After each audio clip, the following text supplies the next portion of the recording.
나사렛 사람, 나사렛 사람이란 제목으로 하나님 말씀 전하도록 하겠습니다. 오늘 설교의 제목은 나사렛 사람입니다.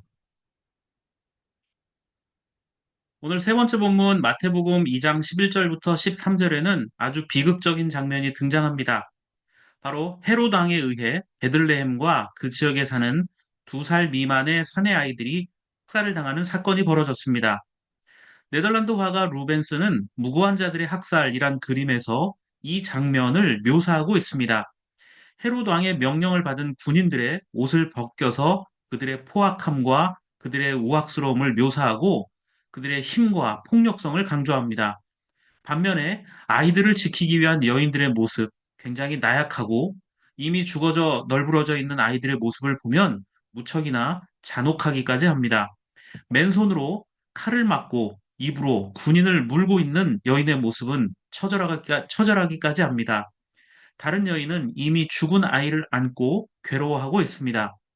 헤롯이 이처럼 아이들을 학살한 이유는 무엇일까요? 바로 자신을 대신할 새로운 왕이 태어났다는 말 때문이었습니다. 마태복음 2장 1절부터 3절 말씀을 보십시오. 헤롯 왕 때 예수께서 유대 베들레헴에 나셨다. 그런데 동방으로부터 박사들이 예루살렘에 와서 말하였다. 유대인의 왕으로 나신 이가 어디에 계십니까? 우리가 동방에서 그의 별을 보고 그에게 경배하러 왔습니다. 헤롯 왕은 이 말을 듣고 당황하였고 온 예루살렘 사람들도 그와 함께 당황하였다. 자, 3절 말씀을 보면 동방 박사들의 이야기를 듣습니다. 유대인의 왕으로 나신 이가 어디에 있느냐? 헤롯은 자신이 왕이었는데 또 다른 왕을 이야기하는 동방 박사들을 이해할 수가 없었습니다. 내가 왕인데 혹시 나에게 반역하는 또 다른 왕이 있는 것인가? 자, 3절을 현대인의 성경에서는 이렇게 설명하고 있습니다. 헤롯 왕은 그 말을 듣고 몹시 근심하였으며 온 예루살렘도 이 소문으로 떠들썩하였다 이렇게 말하고 있습니다. 헤롯 왕이 이렇게 근심한 이유는 무엇일까요? 헤롯 왕은 자신을 대신할 왕이 나타날 것이다라는 말 때문이었고 또 한 가지는 그는 정통 유대인이 아니었기 때문이라는 점입니다. 헤롯은 에돔 사람입니다. 에돔은 유대 땅 남쪽에 있는 곳입니다. 그렇다면 왜 에돔 사람이 유대인의 왕이 되었을까요? 잠시 신구약 중간 시대의 역사를 아주 간략히 살펴보겠습니다. 구약 성경 말라기와 신약 성경 마태복음 사이에는 약 420년 정도, 400여 년 정도의 시간 차이가 있습니다. 이 시기를 신구약 중간 시대라고 이야기합니다. 또한 이 기간에는 특별한 선지자나 예언자가 없었기 때문에 때로는 침묵기라고도 이야기합니다. 이런 중간기 시대에 당시 세계 최강의 나라가 있었습니다. 구약 시대에는 아시리아, 바벨론 제국이 있었고 이집트 제국이 있었지만 또 신약 시대에는 로마 제국이 있지 않습니까? 이 400년 동안의 침묵기에도 세계를 정복했던 아주 큰 나라가 있었습니다. 그 나라가 어떤 나라였냐면 바로 알렉산더 3세에 의한 알렉산더 제국 또는 헬레니즘 제국이라고 합니다. 헬레니즘은 그리스 문명을 지칭하는 이야기이기도 합니다. 알렉산더 3세는 유럽과 아시아, 아프리카의 세계 대륙에 걸친 대제국을 건설했습니다. 그러나 알렉산더 3세가 33살의 젊은 나이로 병사하게 되자 그가 세운 제국은 크게 세 개로 분열되기 시작했고 오랜 전쟁에 빠지게 됩니다. 그 결과 마케도니아 등 그리스의 유럽 지역은 안티고노스 왕조가 들어섰고 남쪽의 아프리카 지역 이집트에는 프톨레마이어스 왕조가 들어서게 됩니다. 아시아의 옛 페르시아 지역엔 셀루코스 왕조가 들어서서 이 알렉산더 사후에 알렉산더 제국은 이렇게 세 개의 큰 나라로 갈라지게 됩니다. 이집트와 아시아의 두 세력이 팽팽히 맞서던 곳, 그것이 바로 이 팔레스타인 지역입니다. 초반에는 남쪽에 프톨레마이오스 왕조가 강성해져서 유대 지역을 지배하게 됩니다. 자, 프톨레마이오스 왕조는 유대인들이 유대인들에게 많은 것들을 원하지 않았습니다. 그들의 자치권, 종교를 인정해 주었고, 단지 세금만 잘 낸다면 유대인들의 전통을 지키며 살 수 있도록 해 주었습니다. 그런데 프톨레마이오스의 왕조의 힘이 약화되고 셀루쿠스 왕조가 이 유대 지역을 다시 정복하게 되었을 때 문제가 벌어지기 시작합니다. 특히나 당시 로마 제국과 전쟁을 하고 있었던 셀루쿠스 왕국은 셀루쿠스의 그 안티오쿠스 4세라는 왕은 예루살렘 성전의 금고를 탈취하기 위해서 온갖 악행을 저지르기까지 합니다. 안티오쿠스 4세 에피파네스는 자신이 바로 신이라 지칭하면서 유대인의 전통을 무시했습니다. 에피파네스라는 말 자체가 신이 나타났다, 주님이 나타났다, 주현이라는 그런 뜻을 갖고 있습니다. 유대인들의 땅에 제우스 신전을 세우고 유대인들이 먹지 않는 율법적으로 금기하고 있던 돼지고기, 이것을 유대인들에게 억지로 먹게 했습니다. 그리고 유대인들은 남자아이가 태어나면 8일째에 성기의 끝부분에 할례를 행하게 되어 있었는데 그 할례도 금지시켰고 안식일조차 준수하지 못하게 막았습니다. 한마디로 유대인들을 종교적으로 핍박하게 된 거죠. 그러자 유대인들이 반란을 일으켰습니다. 그 반란의 유명한 전쟁, 이 마카비라는 가문이 독립전쟁에 뛰어들어서 이 마카비 전쟁 또는 마카비 혁명이라고 이야기를 합니다. 그리고 이 기간에 어떤 혁명을 통해서 유대 땅이 드디어 독립국가를 세울 수 있게 됩니다. 수년간의 투쟁 끝에 유대인의 왕국을 만들게 되는데요.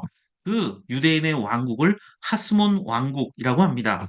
남유다 왕국이 멸망하고 무려 422년 만에 다시 유대인의 왕국이 세워지고 100년 정도 그 왕국이 유지가 됩니다. 하스몬 왕국은 주변의 나라들을 정복해서 다윗 시대의 영토를 거의 회복하고 정복한 곳의 주민들을 유대교로 강제 개종시켰습니다. 그때 정복당했던 곳이 유대 남쪽의 이두메 또는 에돔으로 불리는 지역이었고 헤롯 왕의 가문은 이때 유대교로 개종을 하게 됩니다. 하스몬 왕국은 자신들의 힘이 약했기 때문에 로마 제국의 도움을 요청하는데 결국 이것이 하스몬 왕국을 멸망시키는 계기가 되고 맙니다. 그리고 하스몬 제국이 망하자 이두메 지역에서 살았던 헤롯 1세가 권력을 잡고 통치하게 됩니다. 지금까지 배경을 제가 좀 길게 설명을 드렸는데요. 예수님의 탄생은 이런 배경하에 일어나게 됩니다. 유대인들 역시 이런 헤롯을 인정하지 않고 다만 그의 폭압적 통치에 침묵하고 있었을 뿐입니다. 헤롯을 인정하지 않았던 이유는 간단합니다. 정통 유대인이 아니었기 때문입니다. 개종한 이방인이었기 때문에 그가 유대인의 왕이 되는 것을 인정할 수가 없었습니다. 자, 이렇게 헤롯은 정치적으로 연약했고 언제라도 유대인들의 반란에 긴장하고 있었습니다. 그때 동방에서 온 박사들이 새로운 유대의 왕이 태어났다라는 말을 하니까 헤롯은 신경을 쓸 수밖에 없었죠. 그 아이가 어디서 태어났는가를 물었지만 동방에서 온 박사들은 알려주지 않고 자기들의 땅으로 돌아갔습니다. 유대인의 왕으로 태어난 아이를 정확히 알 수 없었기 때문에 헤롯이 선택한 방법은 유대인의 아이가 태어났던 그 지역 일대의 모든 아이들을, 사내 아이들을 죽이는 것이었습니다. 그래서 2살 아래의 아이들을 모두가 다 죽여버리게 되는 겁니다. 마치 동물들에게 전염병이 생겼을 때 살처분하듯이 예수님 나이 또래의 아이들을 모두 살처분을 하고 말았습니다.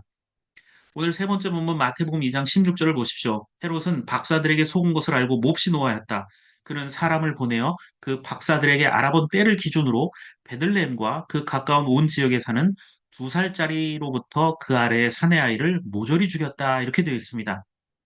자, 아이들을 죽일 때 헤롯은 반역이 의심되는 자신의 후궁들과 비슷한 또래의 아들들도 다 죽였다라고 이야기합니다.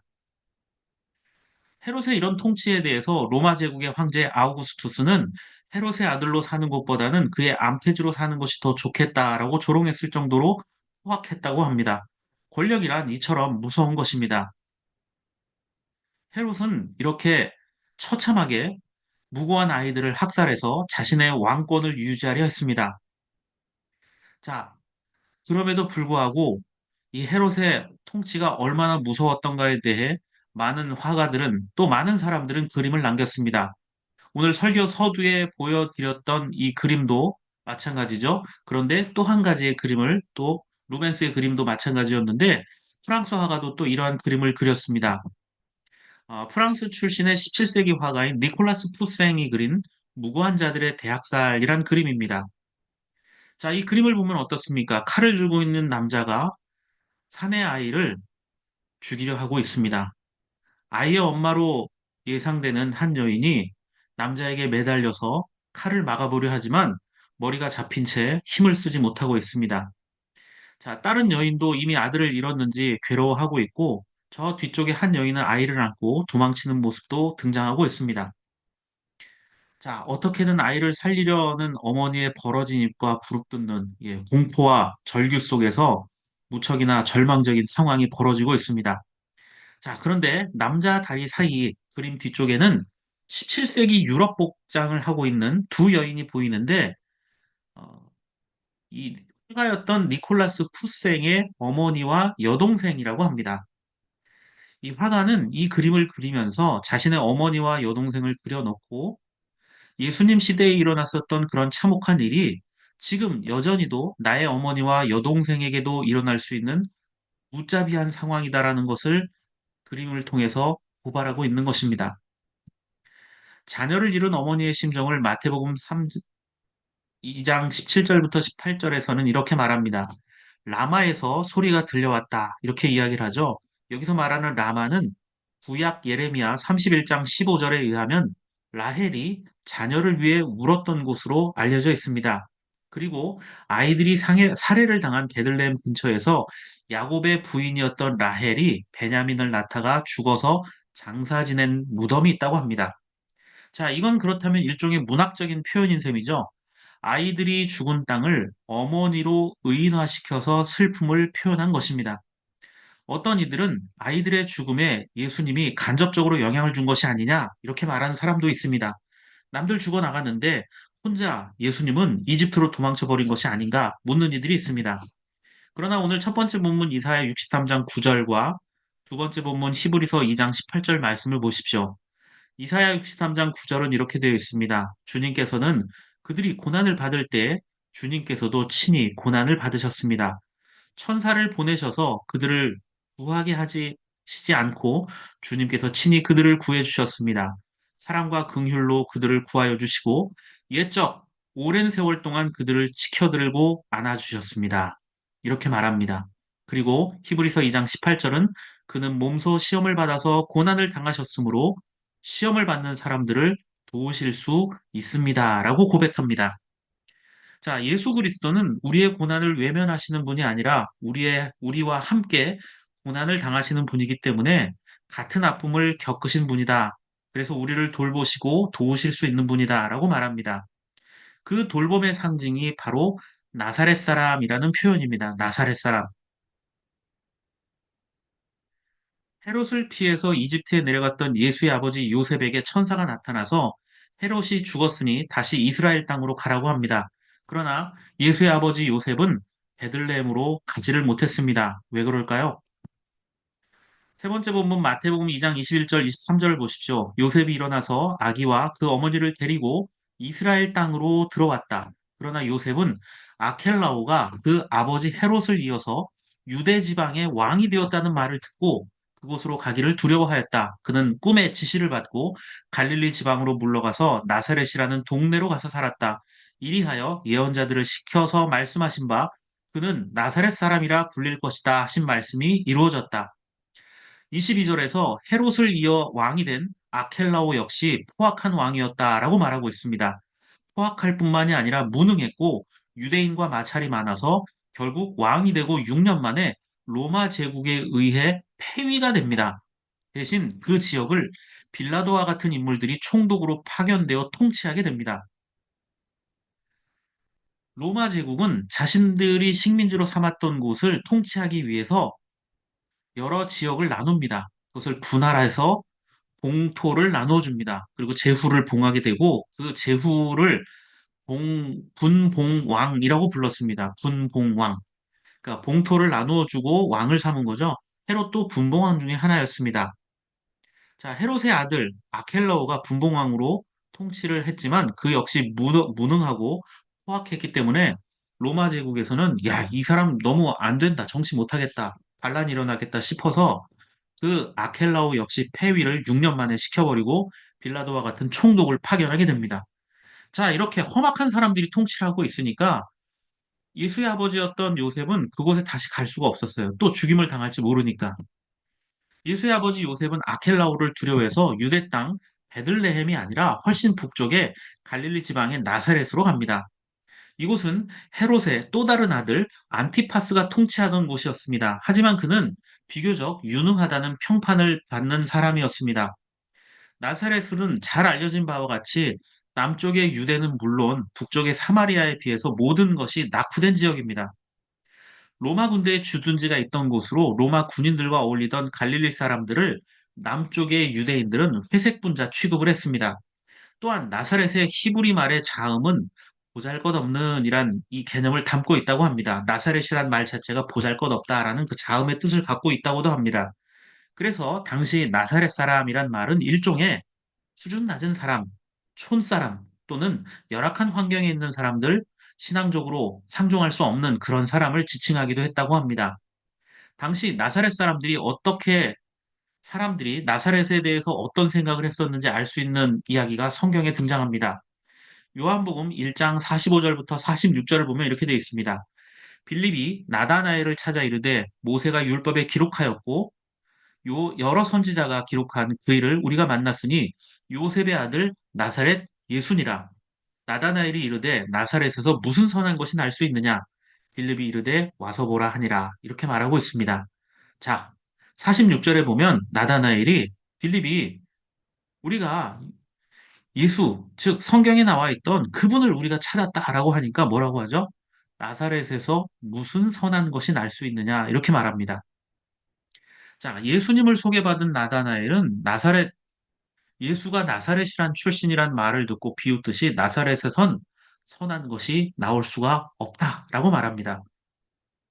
자, 그 정도로 예수님은 출신적으로 그 지역적으로 많은 사람들에게 주목받지 못하는 위치에 있었다고 볼 수가 있습니다. 결론을 내려보도록 하겠습니다. 예수님은 헤롯으로 상징되는 세상의 권세가 생명을 가볍게 여기는 상황 속에서 등장하셨습니다. 또한 나사렛은 예수님의 아버지 요셉이 베들레헴으로 가기 두려워서 피신한 곳이었습니다. 이방인과 낯선 지역이었습니다.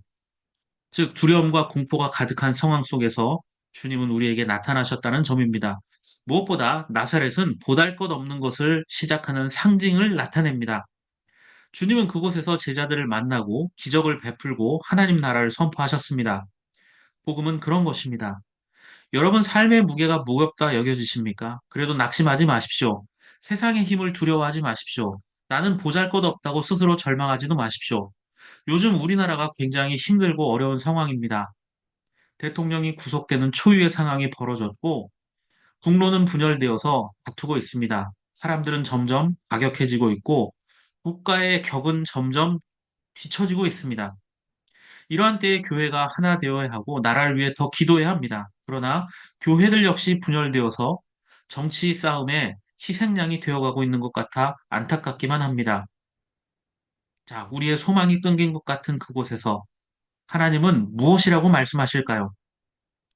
여전히 우리는 절망적인 세상을 살아가고 있습니다.